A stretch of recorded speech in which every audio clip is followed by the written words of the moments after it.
I'm Sophie Felix, founder and CEO of HBM Talent and Management and co-founder and president of ICBWA, International Cannabis Businesswomen's Association. When I started HBM, I wanted to make a difference in my community. I asked my assistant to find me a local charity, and she brought to my attention a news article about Isaiah Wallace and how he was hit by a teen drunk driver. That's how I met Passion for Kids. I had an experience where I really had to dig deep with my faith when it came to a time where Isaiah Wallace got sick. I remember I got a call to go to the hospital, and I knew immediately when I walked in that he was not doing okay, that he was sick. However, when I walked up to his bed to say hi, he looked up at me and smiled again, and his mom told me, you know, he hasn't smiled all day. That's the first time he smiled. I realized that he was smiling at me because he wanted me to be okay.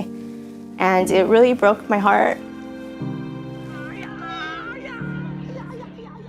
So I got a call later that day from Linda from Passion for Kids, and she was explaining to me how we needed to get him a handicapped accessible van. Every time he had to be transported, it had to be through an ambulance for all his equipment.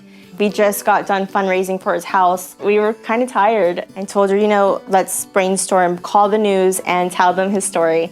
Let's see if someone can help. I was just very overwhelmed that day, and I was crying, and I asked Jesus if he would help me get Isaiah his van. I went home, and 2 days later I get a call from Linda, and she told me, hey, tomorrow I want you to go to Children's Hospital. We have a surprise.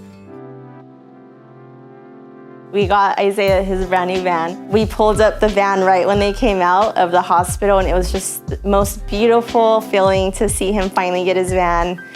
And the woman was there, and I remember she came, and I ran up to her and I hugged her, and I told her how much this meant to Isaiah and his family and how much it meant to me. And she immediately stopped me and she told me, don't thank me, God told me to do it. And I remember that day I just felt so loved, and I felt like he really, really blessed me by providing the van. And this woman was like an angel. She didn't even want to be named on the news. She just hugged me and looked me right in the eye and told me God told me to do it, and she walked away. I looked over at the van and Isaiah and saw them drive off, and it was just the most beautiful feeling. And I knew that he took care of me with that, and I'll never forget it. Helping others is huge. It's part of who I am.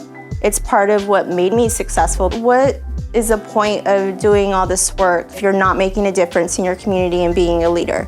So for me, it is required. My talent must donate their services 2 times a year. We usually do it during the holidays, but it's a tradition for us, and it's required for me to represent them and to manage them.